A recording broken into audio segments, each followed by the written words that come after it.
Some games you finish, forget, and move on from. And then there are games that arrive in your life the exact moment you need them, reshaping you in ways you don't expect. Elden Ring wasn't that game for me at first. When it was released, I played about 10 hours before dropping it the way I abandoned countless others. I've always been a serial non-finisher. Most games lose their spark long before the credits, stretching too thin or wearing out their welcome. Years passed and I barely thought about it again, until life fell apart. Cold, gray winter days. Too much drinking. Beer, pub. A relationship ending in a way that left me asking all the cliche questions. Yada yada yada. From now on, no more yada yada. What's the point? What now? How do I fill this ache? I won't bore you with the details, but I reached a place where I needed something, anything, to pull me out of myself. And for reasons I couldn't fully explain, I felt the urge to try Elden Ring again. This time with intention. This time ready to sink into something bigger than the life I was trying to escape. So I tried again, this time with real intention, facing the challenge head on, and refusing to stop until I saw it through. Long story short, after about a month of steady playing, I finally did it. I became Elden Lord. But when the credits rolled, what I felt wasn't what I was expecting at all. There was no rush of triumph, no swell of fulfillment for conquering one of the hardest games I'd ever taken on. Instead, there was this hollow, lingering emptiness.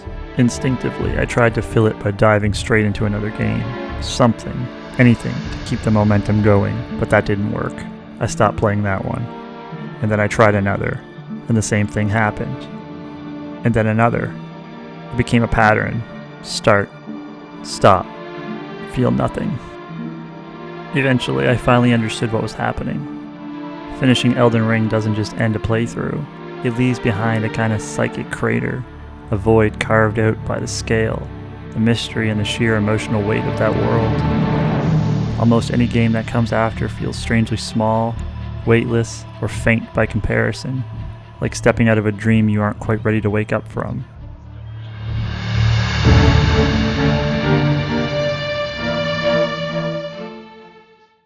Post-game depression. Why? I've beaten many video games before, despite being a serial non-game completer. I've worked my way through hundreds of games, from engaging indies to epic sprawling RPGs, and never had this feeling. This dissatisfaction never occurred before. Post-blank depression occurs when we finish many things, the blank being a great film, television show, book, or a video game. What separates Elden Ring from other RPGs I've finished? Part of it comes from scale. Elden Ring is built like a world you inhabit, not just one you play through. Its landscapes aren't just big, they're dense with secrets, strange logic, and stunning geography that allow your imagination to run wild. Every corner of the lands between feels authored yet untamed, and by the end, you've internalized it the way you've internalized a place you've lived, not just visited. When a game becomes a place in your memory, leaving it feels like moving out. And then, there's the frustration.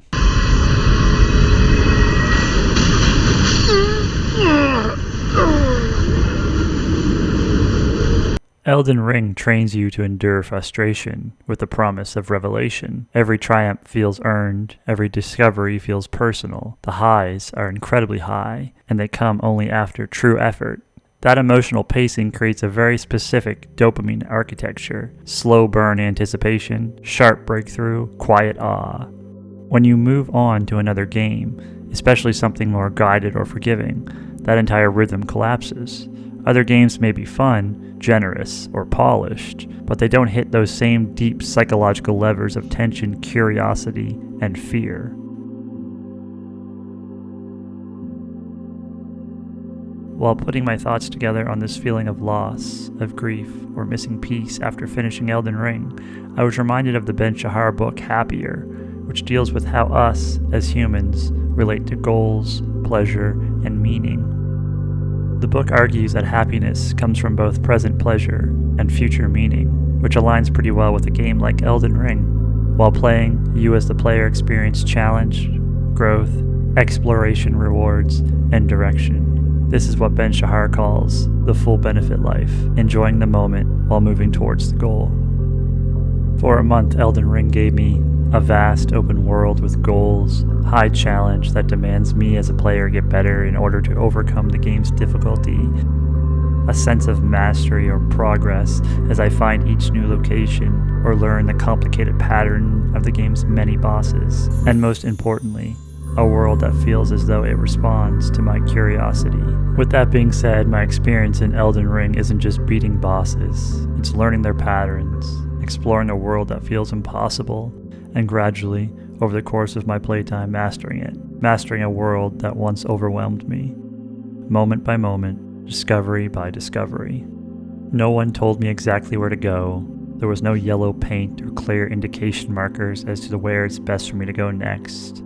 Instead, you find hostile creatures and cryptic NPCs. Every victory feels like your victory.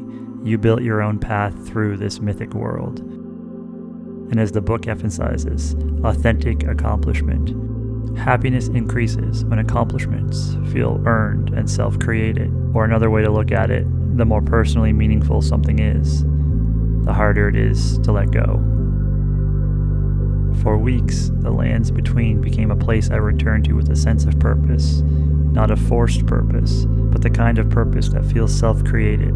Discovering a cave simply because my curiosity pulled me towards a suspicious cliffside. Or beating a boss, not because the game insisted, but because something in me whispered, get up and try again. Ben Shahar would say this is the sweet spot of happiness, where challenge, meaning, and pleasure overlap.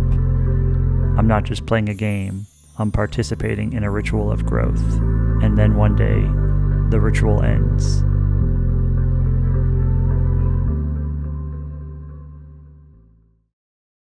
And what is life but a series of rituals? Small, repeated actions that have consequences and quietly shape who we become.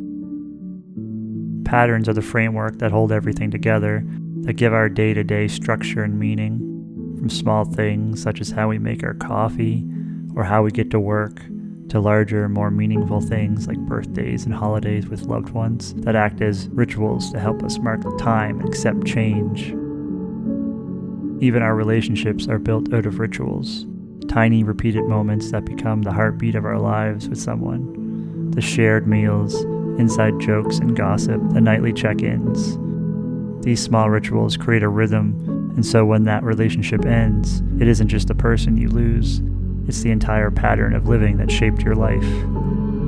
The now silence where those rituals once lived feels jarring, like a song cutting out before we even get to the chorus.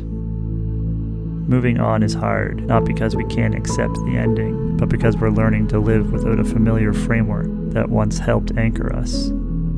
Finishing Elden Ring felt a lot like the end of a relationship for me, not in a dramatic way, but in that quiet, disorienting way, where a ritual you didn't realize was holding you together suddenly vanishes.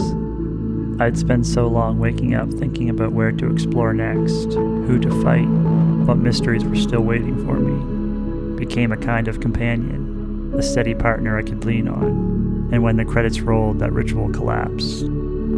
The same thing happens when someone leaves your life. All the tiny shared habits and patterns you relied on stop. You don't just miss the person or the game, you miss the version of yourself that existed inside that routine. And it takes time to figure out who you are without it. Looking back, finishing Elden Ring wasn't really about beating a game at all. It was about losing something that had become part of my routine without me noticing. For weeks it gave me direction, something to wake up and return to. A world that made sense when mine didn't. And when it ended, that whole rhythm disappeared overnight. It felt a lot like when a relationship ends. Just that quiet shift where something that used to fill your days suddenly isn't there anymore. The emptiness that follows isn't some deep tragedy, it's just a leftover space where those rituals used to live. And I guess that's the point.